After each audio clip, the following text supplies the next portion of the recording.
Welcome to Help, I Have Kids. I'm your host, Pam Marshall, a mom of 5 and a pediatric occupational therapist with over 35 years experience. This podcast is designed to equip you with practical tools, insights from experts, and real life stories. Because at the end of the day, you are the head of your child's care team. Each week, you'll hear from pediatric experts and fellow moms like you that will help build your confidence. They'll offer clarity and empower you to make informed decisions that work for your whole family.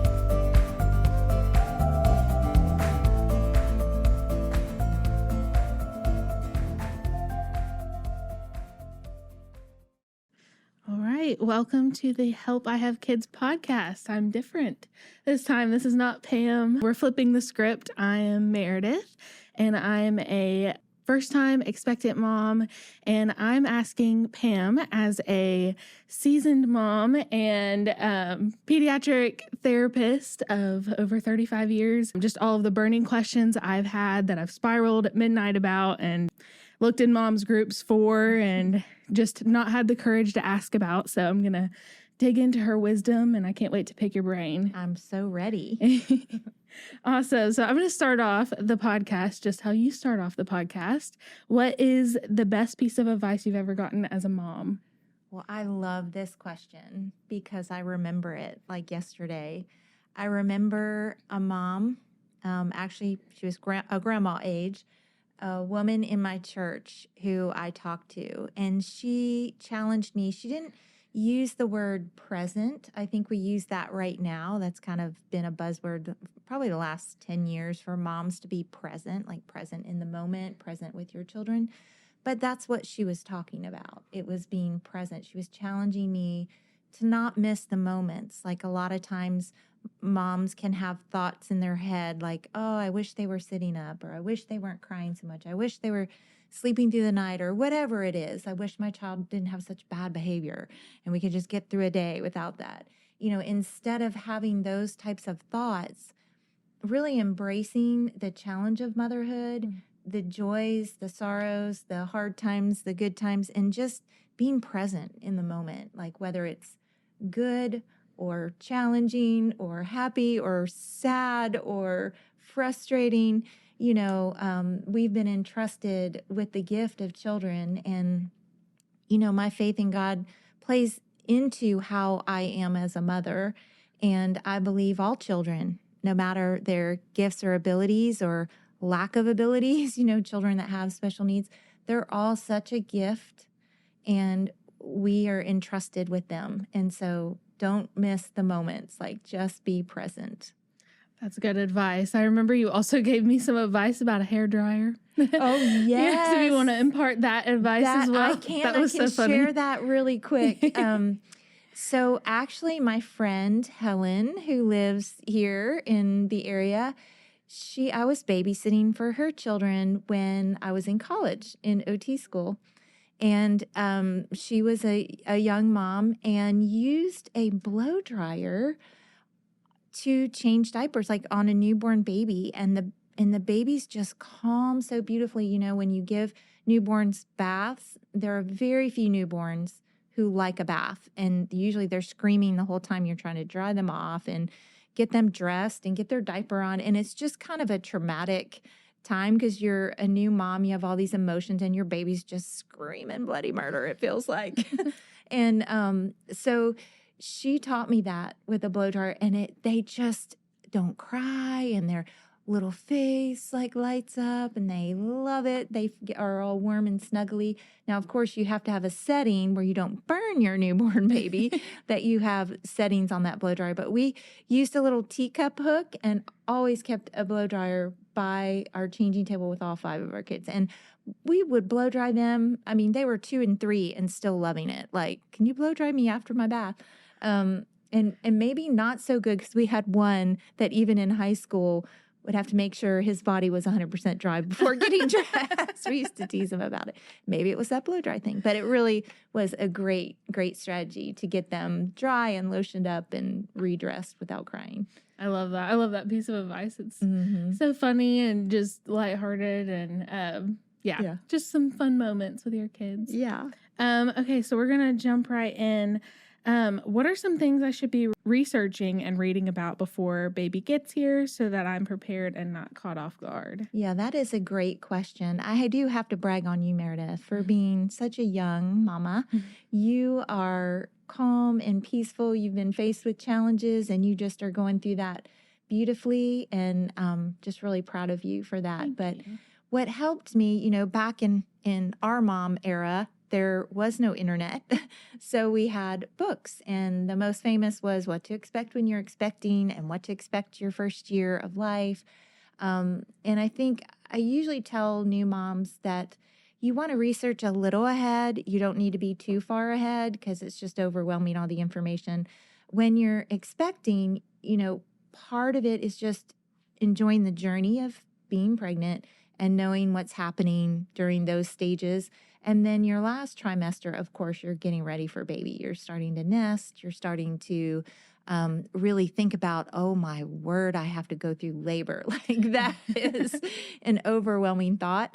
But just preparing, some people like to take classes, some don't. Some people want to read.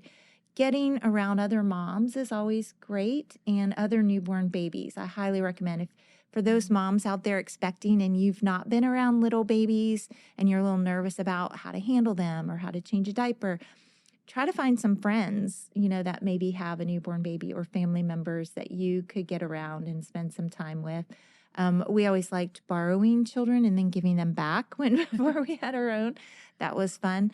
But I think another good way is if you do belong to a church or church community, you can volunteer in the nursery. That's a great place to be around babies and get your comfort level up before holding that newborn of your own. Yeah, that's really good. I feel like there's so much information out there. And whenever I first found out that I was pregnant, I was researching, I'm still researching. We'll talk about it here in a second, but just like, how are they going to go from like their solids? And then I just kind of overwhelmed myself with the information that I probably won't need to look up until, she's here and I get to know her. And that is absolutely right. I probably should be looking at, breastfeeding and, the things that she will probably need for the immediate first few months. And going back to my answer about being present is fear. Fear can rob a mom of so many moments. Fear can rob you of your pregnancy. I worked in a high-level NICU with my first pregnancy, and I really had to separate and take control of my thoughts and not go down the road of fear.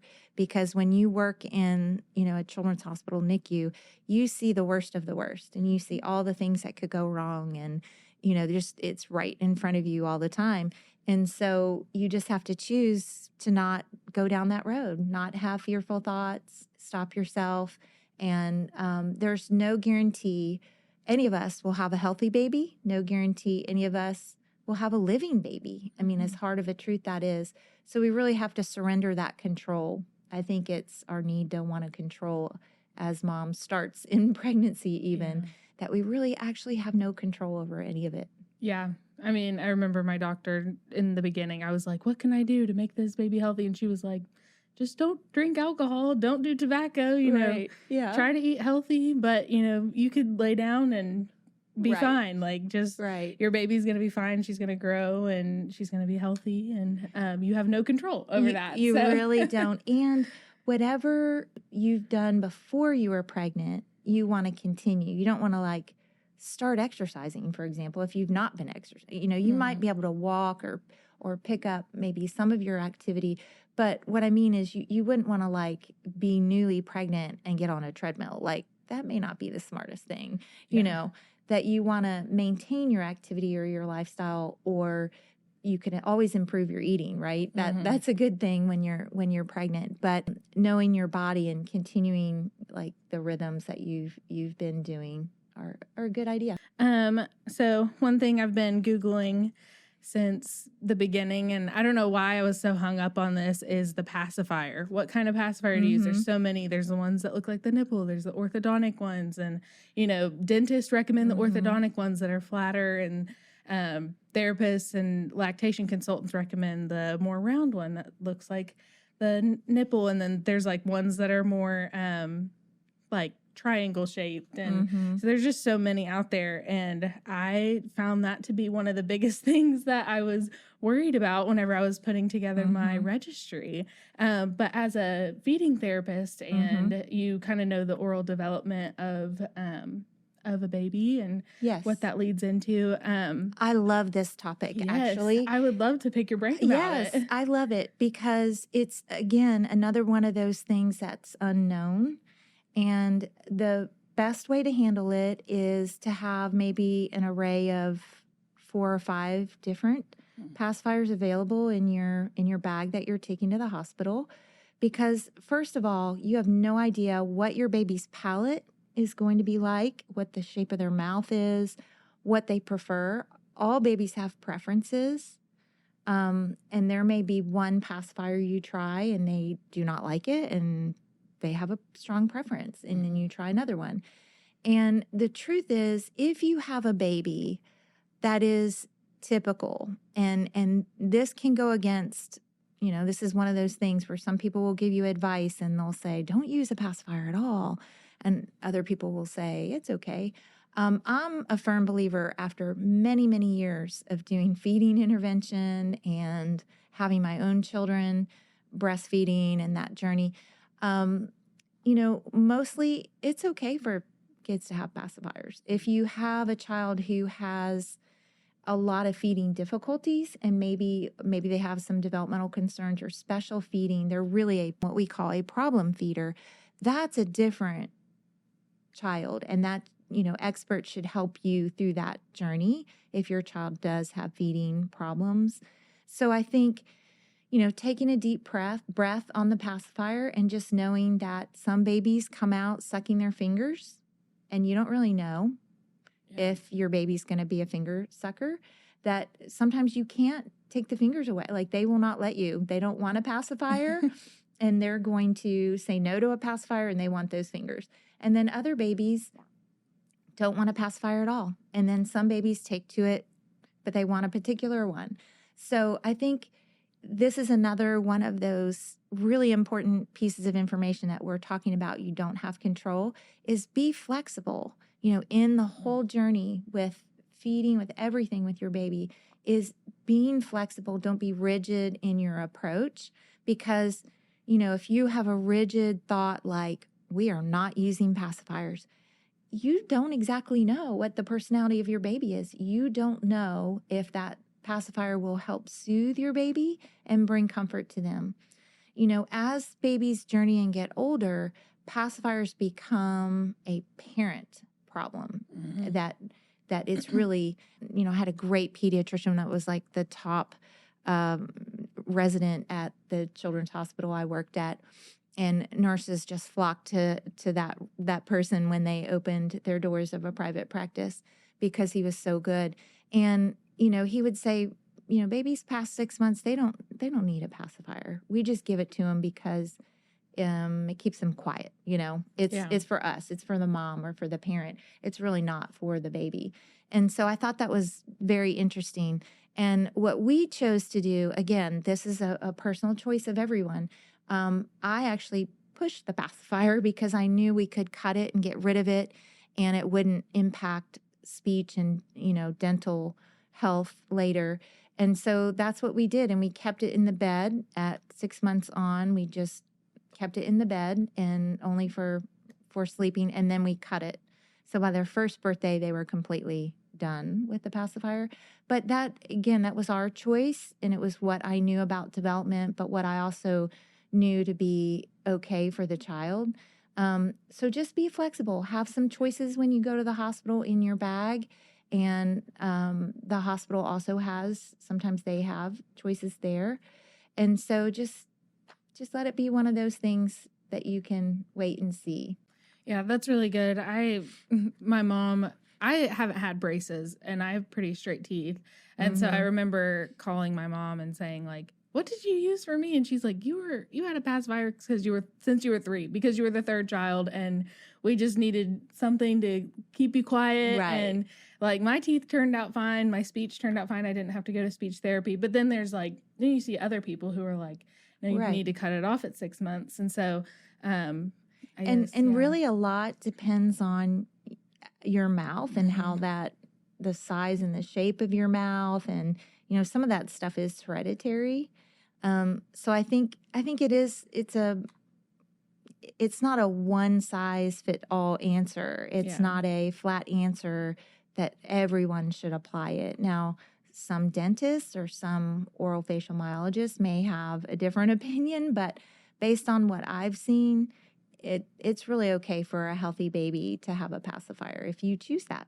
That's good. Yeah, you're scrolling as a new mom, especially now, you're scrolling and the first thing you see is someone saying, no pacifier. Don't use a pacifier, or only use this type of pacifier. Right. And so it's just, you put so much pressure on yourself to find, which one do I put on the registry? Which one do I only give my kid? I don't want to expose them to one that's going to be bad. It's a great controversy, especially in the therapy world, of is there nipple confusion or is there not nipple confusion? And again, it goes back to healthy newborn, no problems, versus a child who is a problem feeder, and maybe a problem feeder for various reasons. Sometimes you can have different approaches for what's going on with that baby, but it's so individual to the baby and the mom's goals, what they want. So definitely.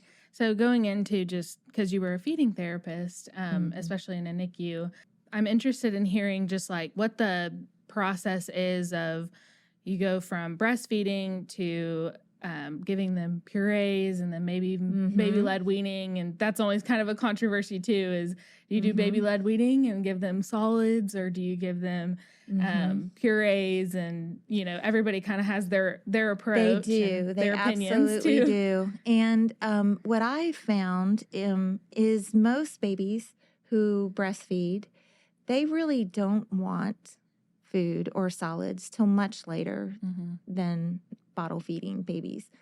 And also, we have a really sharp baby marketing campaign, or many of them going on in the U.S. These companies that produce the baby food and baby juice and baby, all the things for baby, they're pushing their products. Of course, they want you to think that you should start feeding your baby XYZ at 4 months old or 5 months old. But most babies don't need it. They really don't. Most babies are fine till later. And the whole introduction of solids, it swung different, up and down, like, don't do this, now do that, and they found that eliminating a lot of things increased allergy reactions. So now we're back to introducing, things at an earlier age or within a shorter time period, like peanut butter is one of them, that we're back to making sure children get. And honey is always something where no, because of what's in honey. You don't want to give your child honey, but following your pediatrician's recommendations is also a good idea. I disagree with the food pouches. So all the pureed food in a pouch, that again is a marketing gimmick. It's meant to help and be convenient, and for our lifestyle, just hand your kid a pouch. But what we found in the therapy world, many times when children come in, there's so much oral development that happens in that first year. And as babies are beginning to manipulate food in their mouth and learn, where it goes and placement of it, is that if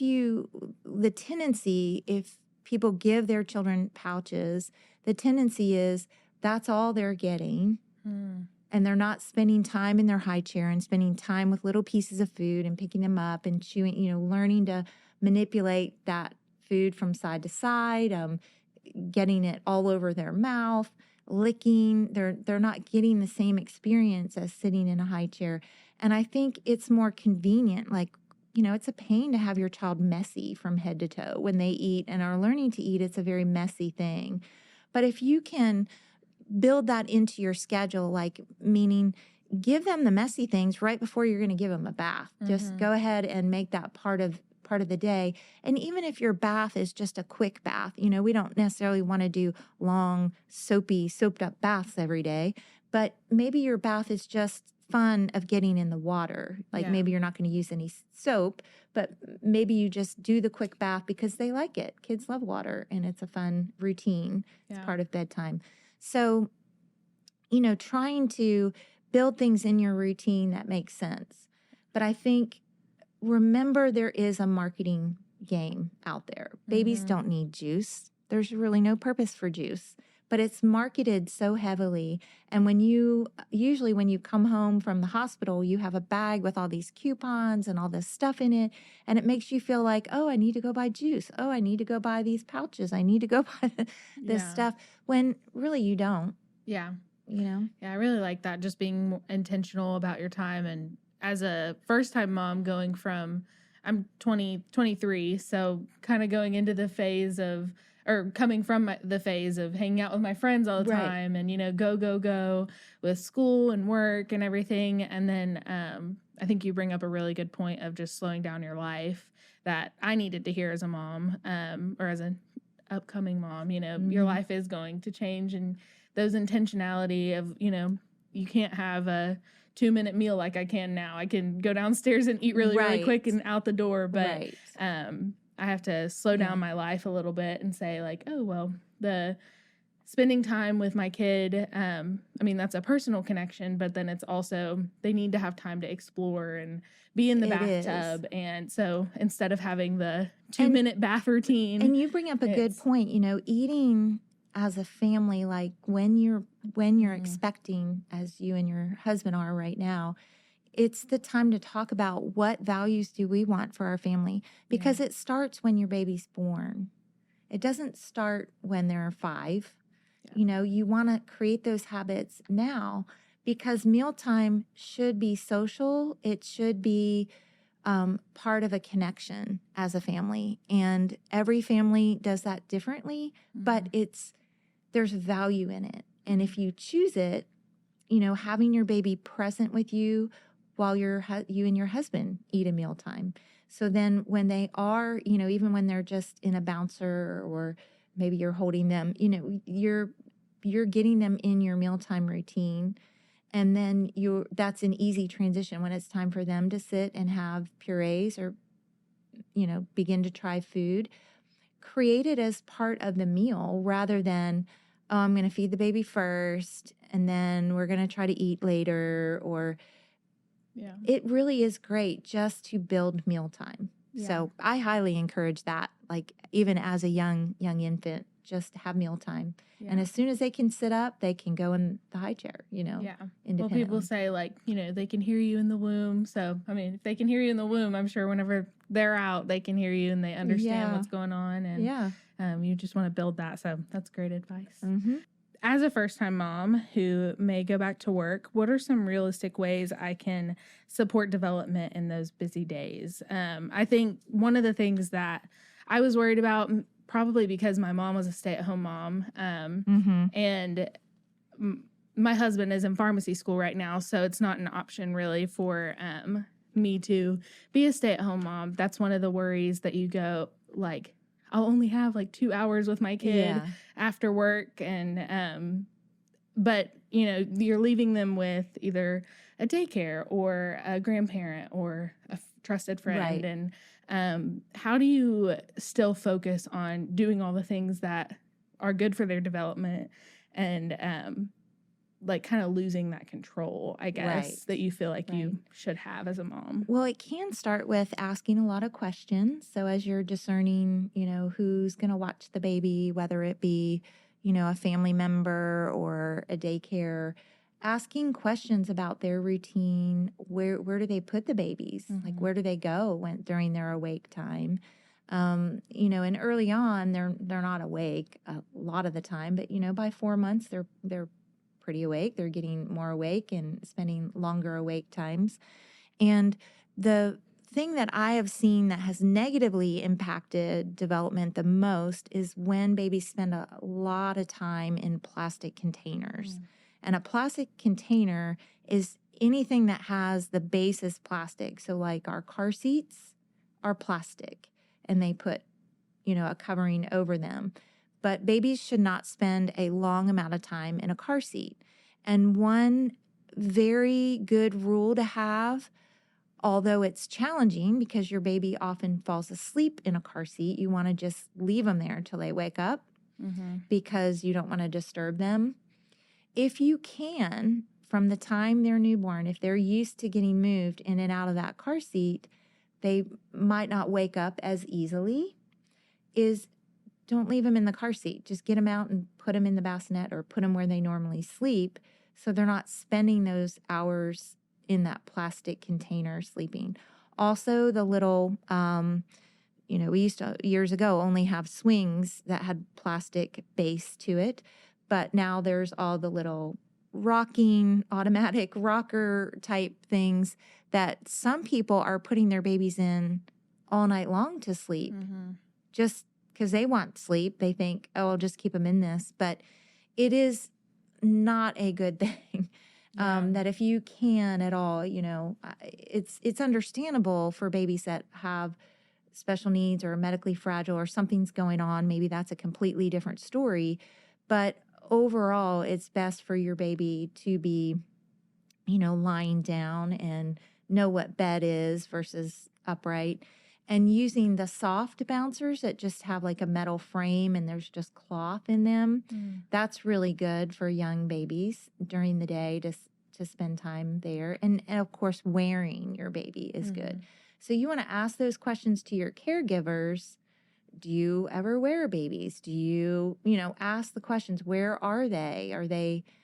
Do you put them on their tummies? And if so, how long? Because development should be all throughout the day. It shouldn't be that 2 hours you get home in the evening for a working mom. It really should be all throughout the day, little bits and little spurts throughout the day. That's really how babies develop the best. So asking a lot of questions about the routines and where babies spend their time while you're gone. And then, of course, at night, you do want to set their schedule up so they're awake when you're awake. If that means that they don't put them down for a late nap, at daycare or at the sitter's house, you want them awake for that time that you have with them, and you want to do all the bedtime routine. That's such a fun, bonding, connecting time. And reading.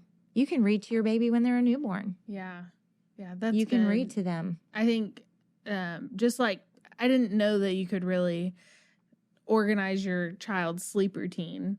You can. And make it to where they go to sleep. I mean, I was always told, don't go to sleep at past 8 o'clock, or that even that was late as a kid.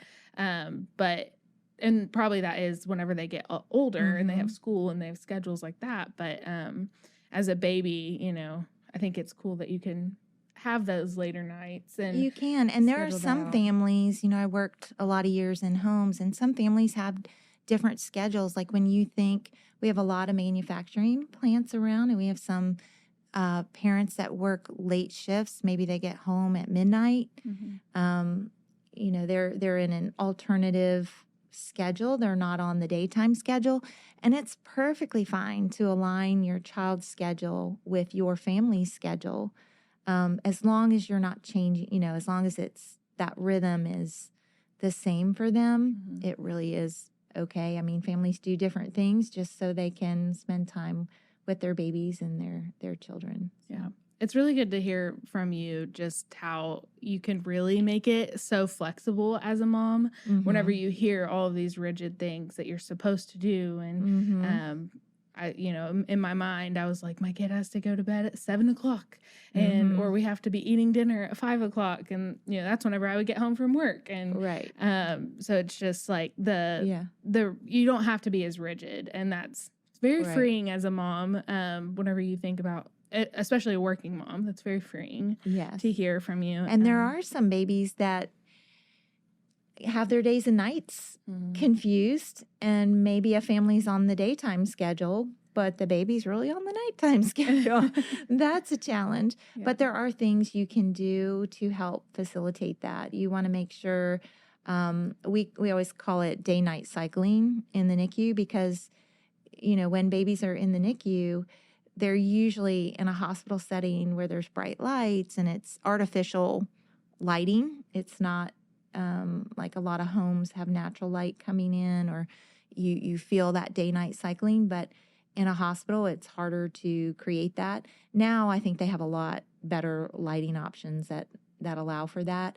But when it's nighttime, trying to keep the stimulation really low and, keeping lights down as much as possible. But, in a NICU environment, a nurse has to actually see where the needle goes or where the procedure that they're doing, they have to see. So they need light.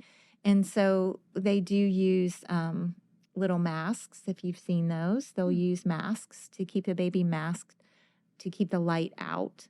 So it's not as obnoxious to their system. And so they have little blinders on sometimes, and especially the babies under the Billy lights, or not getting all that light into their eyes, that's kind of a neat thing. But day-night cycling is a real thing, like keeping windows open and blinds up and the light coming in during the day, so it's daytime, and then at night, when your baby does wake, just maybe keeping a soft lamp on or a night light, or keeping everything low and talking low and slow and not having a lot of stimulation. That's really good too. That's awesome. I kind of want to go back to the swings and the bouncers and all of that, because I have been working. I work at Marshall Pediatric Therapy, and I'm just like learning from all the therapists. I'm the marketing coordinator, so I just like walk in and I don't know really what's going on, but they teach me so much. But one of the big things that I heard from day one was the tummy time. Don't have the containers that you should put them, or that you should not put them in. And another thing, I didn't hear it from here, but just that is circling around in social media world, is swaddling is not, they tell you not to swaddle. That is but I've always grown up like, you always swaddle the baby. You make them feel like they're in the womb. And but could you just talk about what is the reason that you've heard for not swaddling a newborn? Their reflex, like that, and I've always heard the opposite. The reason that you do swaddle is so they don't have the wake reflex. I think there is some confusion maybe on this, a lot of confusion. A newborn does have a lot of reflexes. They move the way God designed babies. They move reflexively. They don't have control over movement when they're first born. It's reflexive. And so there's a reflex called asymmetrical tonic neck reflex. And that's when a baby like looks to the left, they'll get in a fencer position. It looks like flexed on one side and extended on another. And then they turn the head the other way and they do it that way. And so you can see some of these reflexes. Some of them you don't know. The startle, everyone knows, right? Because you see your baby, startle, and there's a Moro reflex. And when babies are on their back, that's when they usually experience, when that head is tilted, it'll elicit that reflex, and they'll startle and wake up. Babies, we're in the womb all nice and flexed up. Babies that are born early didn't get that crunched flexion. So definitely premature babies really need to be swaddled and in that flexion. And I think, it is so individual. Again, if your baby is startling multiple times per night and they're newborn and they're young, I would try to swaddle them. But the important thing is, I don't know why anyone ever thinks it's a good idea to swaddle their arms straight down. That's a bad idea. Babies self-soothe with their hands to their mouth and hands to their face. That's a good thing. So you want to swaddle them with their arms and their hands in midline so they can get to their face, and their hands are right here. Yeah. But again, that's going to be one of those personal preferences again, that swaddling is not bad. And later, no, you don't want to swaddle, past that newborn couple months, you don't want to swaddle, because they're beginning to learn how to move, and rolling comes into play 3-4 months. They're getting ready to roll. They typically go tummy to back quicker, but You won't see that unless you're spending time on your tummy, unless you're tummy timing it. Back to tummy is a harder position to roll in. Yeah. So interesting. Yeah. There's so many different swaddles out there too. There's the one that is kind of shaped like they have wings and they're up here, and there's just different ones. But yeah, there are so many different opinions out there about swaddling, and I'm kind of being thrown in the middle of that. I was actually looking at stuff last night, so I was like, what should I do? And those are some of the decisions you make as you get to know your baby. Mm-hmm. Because you may be having this big discussion about swaddling, and maybe your baby's not going to like it. Mm, and so you don't have to worry about it. Yeah, exactly. Or maybe your baby's going to love it, and you'll go, oh, this is okay to do. They really like it. So I would just really take some cues, too, from your baby and from your healthcare providers. You know, your healthcare providers are also, you can ask those questions to them in the journey. Awesome. Well, I guess going into that, I feel like as a new mom, a lot of the stressors are about kind of what we've been talking about this whole time. Just like, what do you put on the registry? What are the things that they need for their development? The must-haves. What are some non-negotiables that I should have on the registry? Mm-hmm. And then, what are the things that you're like, could do without, you could buy later? Well, I definitely think less is better. It's interesting that you don't have a baby store to walk into anymore. There used to be these giant baby stores, and expecting moms would walk in and just their eyes would get buggy, like, what in the world? And because it made you feel like you had to get all this stuff, and you really don't. Babies need so very little early on, even though our registries are long and we think we need a lot. Less is definitely better, and you never wear a high volume of clothes, the clothes you think, I definitely think following the recommendation, having onesies, having gowns are always good in the beginning. So you're not sitting there snap, snap, snap, or as quick zipper is better, because you change baby's diaper a lot in the beginning.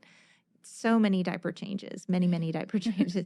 So the ease of getting to the diaper quickly and not spending a lot of time snapping is helpful. Also, one pieces are the most helpful for newborns because, 2 pieces, it ride up on them and it's just not comfortable. So anything one piece is better. And less is better, just they need a little place to sleep that's safe, that they're not going to have any barriers in, and that close proximity to you if you're breastfeeding, and also safe that you can get them in that bassinet when you're sleepy, that you can get them in their sleeping separate bed, so they're not sleeping with you. It is nice to nurse in sideline. That was always one of my favorite positions, especially nighttime. But getting that baby back in bed is really important.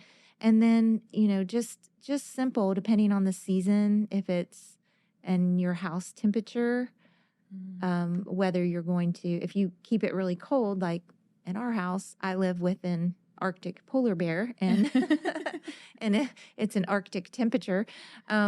So you'd want to keep the baby dressed. But, if you're a person who doesn't like a lot of air conditioning and it's summertime, your baby's born in the summer, they might need less clothes. They're a little like you, like don't overdress them. I have seen some families, some cultures believe it should be really hot or warm or in the 80s in the house. Once they have the kid in like a sweater and long pants, and you're just going, this is too hot, too hot. The baby's just sweating and their head is wet, and that's not great.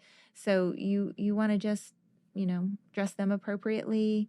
And you do need things like a thermometer, something to suck their nose out if they're congested or to get the congestion out. Making sure you have good diaper care. My favorite is Aquaphor and Maalox. This was a little secret that we used at Children's Hospital, and it worked like a charm. I had kids whose little bottoms could get really, really red just quickly overnight. So slathering that up, the Aquaphor and Maalox was just such a healing ointment. And for those of you who are curious about it, Aquaphor, you can buy it in anywhere, any Walmart, Target, any drugstore. And I would buy like the pot, the big container of it, and buy just cheap liquid Maalox. And I always bought cherry flavor because it smelled so good. And you just mix it 1-to-1, meaning if it's a half a cup, or a cup, whatever amount you want to mix, and you use a blender, you can use, or not a blender, a hand mixer. You can use a big mixer too, and you literally just keep mixing it till it gets all fluffy and creamy, and then you put it back in a container, and you can get little containers for your diaper bag or wherever you go, and it works like magic, healing the skin. That is awesome. Well, I feel like I've been gifted with a wealth of your knowledge. Do you have any closing encouragement for moms out there, new moms, or maybe moms who are in the trenches of newborn life? I do. You know, you can do it.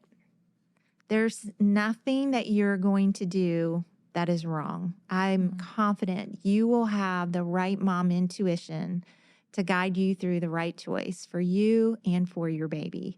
And there is a lot of information out there, but you take a deep breath and you choose the thing that feels the most right to you. That's awesome. That's awesome. Well, it was great to hear from you, to ask all my burning questions. Thanks for switching roles today. Yeah, it was so fun. It was so fun. And can't wait to welcome baby girl in and bring her and get all the baby cuddles. It's going to be fun to see you as a mom. You're going to be a great mom. Oh, thank you. I'm really excited. Thanks so much for listening to Help, I Have Kids. If you're tuning into this podcast, that means you're a mom who's curious, committed, and ready to learn. And we see you. We'd love for you to join our Help, I Have Kids Facebook community, where moms just like you are connecting, asking questions, and encouraging each other every day. It's a space for real conversations, expert insight, and support from moms who get it, because we're all in this together. And if you know a mom who's feeling unsure or maybe overwhelmed, or just needs to be reminded that she can do it, she can advocate for her child with confidence, share this episode with her. We're building a village here, and we're glad you're a part of it.